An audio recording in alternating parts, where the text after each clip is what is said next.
Assalamualaikum warahmatullahi wabarakatuh. Perkenalkan, saya Rabiatul Bakawiyah, mahasiswa S2 Program Studi Pendidikan Matematika Universitas Pendidikan Indonesia. Baiklah, pada kesempatan kali ini, saya akan membuat tutorial cara mengolah data dengan menggunakan program Smart PLS. Selamat menikmati. Jadi, sebelum kita mulai menganalisis data, kita lihat terlebih dahulu penjelasan mengenai data yang akan kita analisis. Jadi judulnya yaitu pengaruh ability, benevolence, integrity terhadap participation siswa dalam memilih bimbingan belajar matematika melalui trust atau kepercayaan. Di sini untuk variabel eksogen atau variabel bebasnya ada 3, yaitu ability sebagai X1, benevolence sebagai X2, dan integrity sebagai X3. Sedangkan untuk variabel endogen atau variabel terikatnya ada 2, yaitu trust sebagai Y1 dan participation sebagai Y2. Untuk indikator dari tiap variabel, baik eksogen maupun eksogen, yang pertama untuk X1 ada 4 indikator, kemudian X2 ada 3 indikator, X3 ada 3 indikator, kemudian untuk variabel Y1 ada 3 indikator, dan variabel Y2 ada 3 indikator. Adapun data dari judul ini adalah sebagai berikut. Nah, ini sudah dalam bentuk Excel-nya. Ini datanya saya peroleh dari hasil asumsi saya sendiri terhadap variabel dan indikator tersebut. Jadi di sini X1, X2 sampai Y2 ini sudah mewakili ini variabel-variabel yang sudah dijelaskan tadi. Begitupun dengan nomor indikator. Nah, jadi sebelum memasukkan data ini ke Smart PLS, kita harus menyimpan data Excel ini ke format CSV terlebih dahulu. Jadi, caranya kita kopikan dari mulai indikator ini, tidak termasuk variabelnya, jadi dari indikator X11. Kita kopikan, lalu kita pastekan ke Excel yang baru.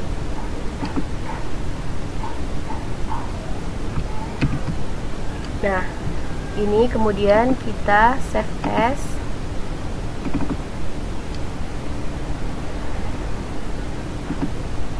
ke format CSV atau comma delimited. Nah, ini kita beri nama analisis SEM 1. Kemudian save. Yes. Oke, selanjutnya kita buka Smart PLS-nya. Nah, ini Smart PLS-nya sudah terbuka. Selanjutnya kita klik new project, kemudian kita beri nama analisis SEM. Oke. Lalu untuk mengimport data, kita double klik pada bagian ini. Lalu pilih data yang sudah kita simpan dalam format ini. Format CSV tadi, dia akan otomatis. Jadi kita klik analisis SEM 1 ini, kemudian klik OK. Nah, ini datanya sudah terinput, yakni dengan jumlah sampel ada 60 dan indikatornya ada 16. Nah, selanjutnya kita akan membuat model dari analisis SEM ini. Caranya, klik pada analisis SEM ini, double klik, lalu dia akan otomatis muncul halaman baru. Jadi kemudian indikator ini akan kita masukkan ke bagian ini.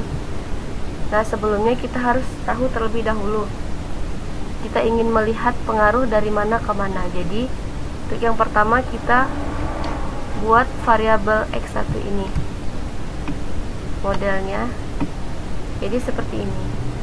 Begitupun dengan variabel yang lain.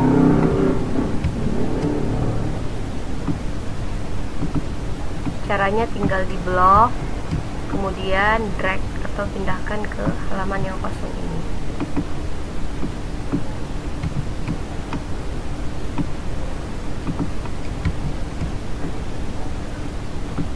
Nah, setelah semuanya dipindahkan, silahkan dirapikan terlebih dahulu. Nah, indikator-indikator ini posisinya bisa kita modifikasi, bisa di atas, di bawah, ataupun di kanan. Nah, ini kita letakkan di kanan saja. Lalu kita hubungkan variabel-variabel ini, atau kalian bisa mengubah nama variabelnya terlebih dahulu. Jadi klik pada latent variabelnya, kemudian klik kanan, pilih rename. Nah, ini tadi kan X1, jadi kita ganti jadi X1 aja. Begitupun dengan variabel yang lain. Nah, setelah semuanya selesai dinamakan, kita bisa merapikannya lagi.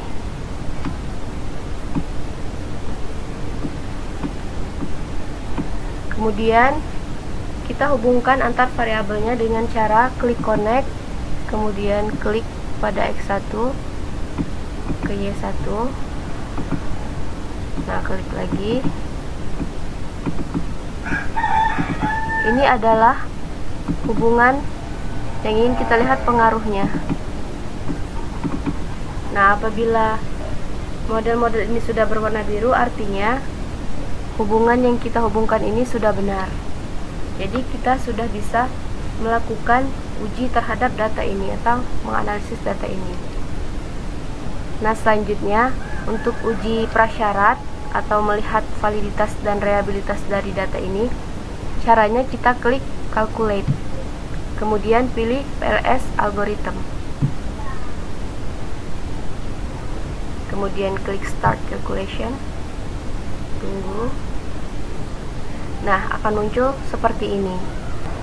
Nah, selanjutnya yang akan kita lihat yaitu uji prasyaratnya tadi. Pada bagian construct reliability and validity kita klik.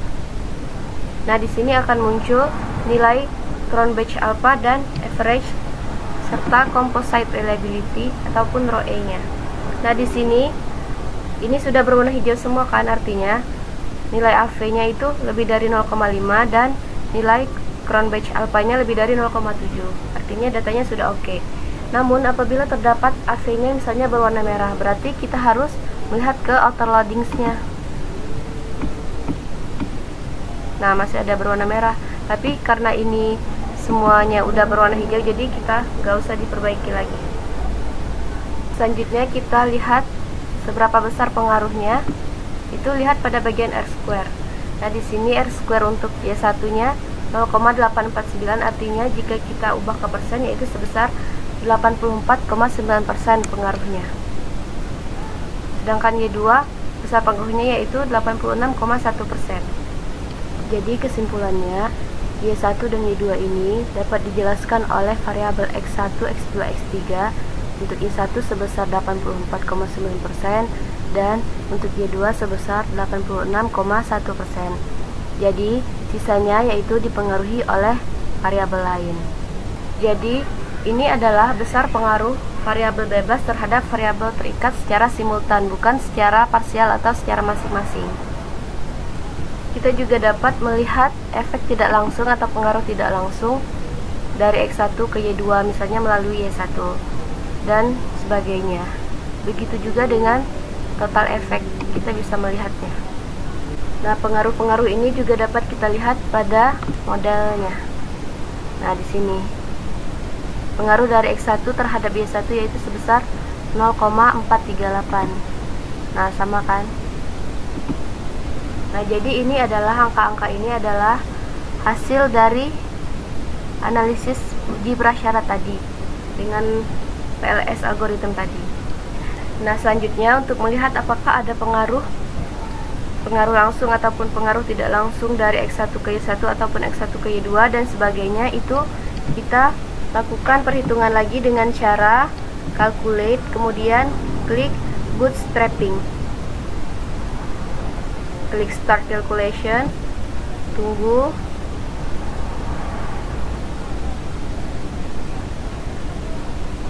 Nah, akan muncul hasilnya sebagai berikut.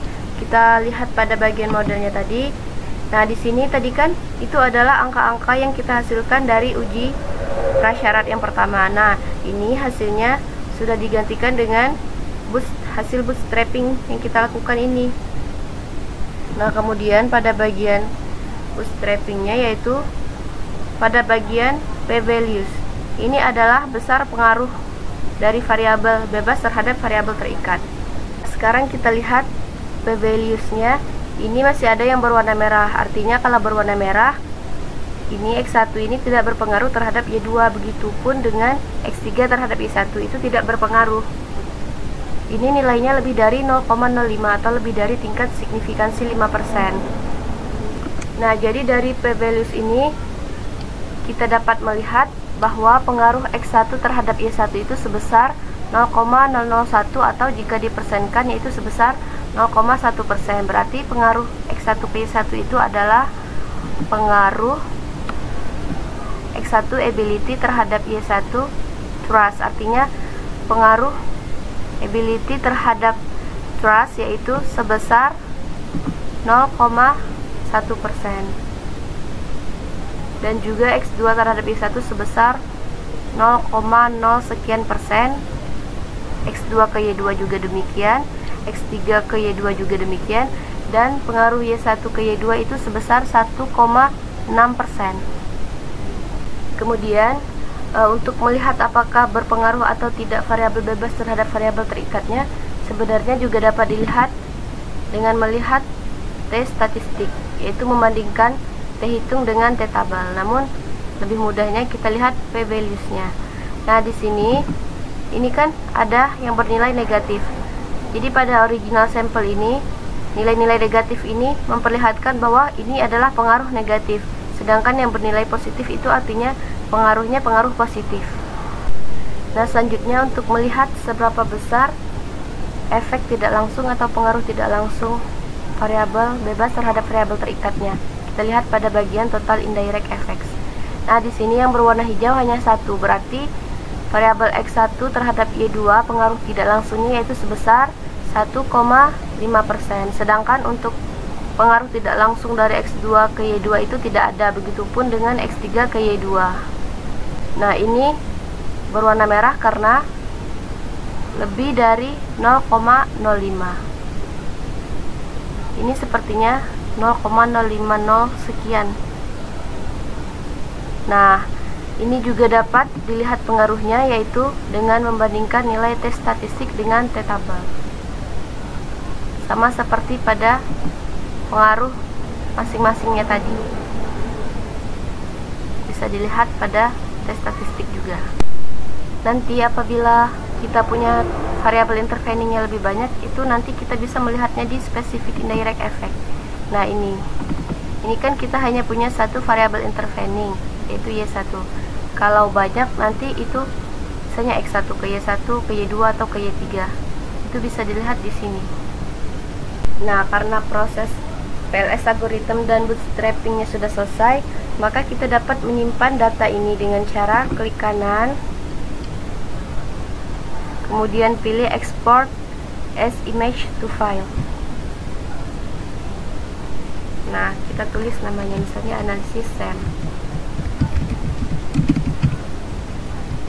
Kemudian klik save.